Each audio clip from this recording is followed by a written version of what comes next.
Hey everybody, KC0VI.com. Field day, field day, field day! It's field day. We're up here at Austin, Minnesota, along with the Austin Area Amateur Radio Club for their field day. We got a neighbor dog barking at us. Duke, we better get in the pen. We're out here at the fairgrounds. We're actually in the Moore County Historical Society's complex. And we got the tower trailer set up. This is, from what I've been told, this started out as a boat trailer. And somebody decided, get her in shot here, somebody decided that we could convert it into a tower trailer and get up here so you can see everything. We'll get out of the sunlight. The tubes on top are for storage of the tri-bander, the rotor, and some other small accessories. On the very top we have a 2-meter beam. We got a tri-bander beam. Then down on the crossarm there we have a 40 and 80 meter dipole millimeters. That's really microwave. And like I said, the barcode is for the website and the Facebook page. Then we got one of these deck boxes that we store everything in. And this kind of floats out between all the members just for storage throughout the year. It is fairly easy to put up. The unit will go up 40 feet, if I remember right. When it's down in the toe position, that beam is, or not, the beams are disassembled and put in the trailer, and the tower is actually laying horizontal in between the tubes. You get some really interesting looks when you go down the road. Let's take a walk around and see what everybody's setting up. Right, Duke? He smells the beans. If you're new to field day, I'll explain what's going on. If you know what field day is, just put your fingers in your ears for a minute. Field day is a national simulation for amateur radio operators. There has been some event that has happened to our great country, and the government has requested that amateur radio people set up a communication net to pass information and wellness traffic. And this event has affected your house, so you cannot operate out of your house. So you have to set up an unknown location. Field day, out in the field. That's where we get field day. So the main goal of field day, or one of the goals, is to set up your equipment in an unfamiliar location. Then you have roughly 20 some hours. It was 24, now it's up to like 27 hours or 28 hours. You make as many contacts as possible, and depending on how your setup is, it could be bonus points to your setup if you're on auxiliary power, battery power, solar power, multiple antennas, low power, digital. You know, so there's ways you can get more points than just a simple voice contact.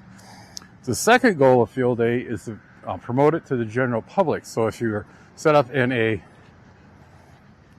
area that is open to the public, like here, you can get bonus points for that. Now the third goal is to have fun.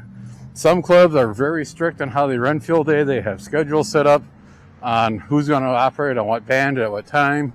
Some clubs are like what here in the Austin group is.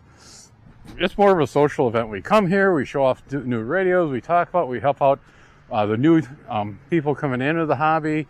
The old people are helping out. So it is a lot of fun. I was just inside helping out a gal. She's fairly new, just got her technician license last year. She has 2 radio handhelds, GA510s, I believe they were. We programmed up a couple channels, so and her 4 kids are interested in getting into ham radio, so that's what it's all about. It's more of a social event, but it's also a practice on, you know, how to set up for emergencies. Right here on the far side, we'll spin around here by the tank. Pete's over there setting up an antenna. He's got a little canopy set up, so he's out of the sun. Duke, will you quit getting the leash wrapped around you? He's busy setting up. We got about 20 minutes before field day actually starts, so the sign man's here. We'll walk down here. Vince is unloading his van. He's doing, not quite sure if he's doing digital inside or not. Rob's up on his ladder, setting up his little hamstick dipole, along with the solar panels. He's got a big forklift battery in the back into this thing to power everything. And his rigs are there. Like I said, we got about 20 minutes before we have to get going here. Let's go inside and see what we got. Ran the cables in through the back door, and over here we got Al at the. Just wave, say hi, Al. Hi. Club radio's there. Then over here we got Vince setting up his digital station, it looks like. And down here we're not quite sure what we got going here. Oh, it's... Well, hello, Tom. Let me guess, it is Carl's radio? Radio deal of the day? Radio shop. Yeah. This is just a scanner. Of just the scanners, okay.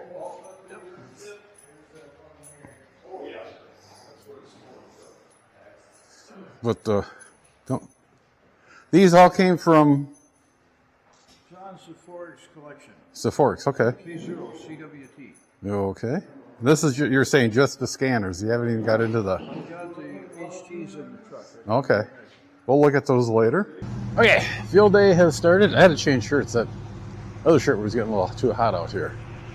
Pete here, he's got the truck running with an AC cord coming out of the inverter. Come over here, just... Kilo Foxtrot 0 Germany Victoria. Got his power supply and his little rig working on 20 meter bands. I used the wrong column here. W0AZR. Let's go inside and let's see what we can see from there. Carl brought in more radios from Sephora's. Trying to unload some of the stuff.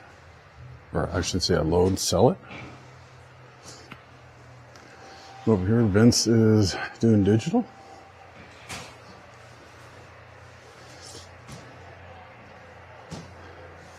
How's it going? All right. How's your bands?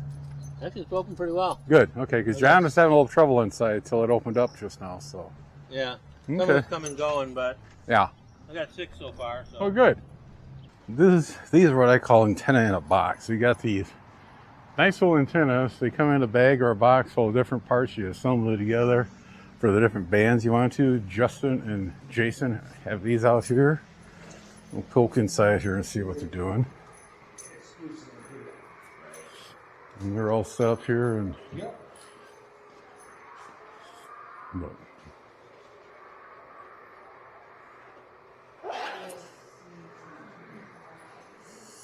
yeah, any more stuff coming in yet? Well, some more different radios in there. Potluck dinners at any field day club are legendary.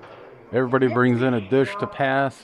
You have a good meal. You sit down and talk to somebody new, exchange information, and go for seconds and thirds. If you're on a diet, I wouldn't recommend you coming. Crowley Rule 159. Sometime during field day weekend, it will rain somehow, so much, so strong. But this could be a little fun. We may go from field day to storm spotting. Well, the rain stopped this morning. This is Sunday morning at field day, and Mr. Duke, he likes his new rig. I'm not sure how late the guys were there. I went to bed about 10 o'clock. I know a couple of the guys were going to hang around a little bit. We were sound asleep when they did finally leave. And about, Pete was here at 7. Made a few contacts and pulled out his equipment. He had that little canopy set up over there. Fairly good thunderstorm we had roll through. Then after that got done, then we had the operators come out, and we're about done here. We're in there trying to make some last minute contacts, and we'll tear down everything and put stuff. Hope you enjoyed field day wherever you're at, and I hope everybody had good luck and a lot of fun. Again, that's one of the main goals in field day, is go out there and have fun. Make it more of a social event. You know, even though that they award points, it is a contest, but it's not that big of a contest. Yes, Duke, he wants to go somewhere. I guess we got to go. So on that, 7th year, everybody. Duke, you want to say something? Duke, hey.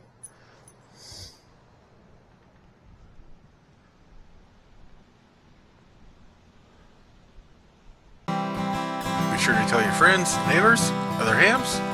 Subscribe, hit that bell to get notification when new videos come up. Add comments below. 7th year, everybody.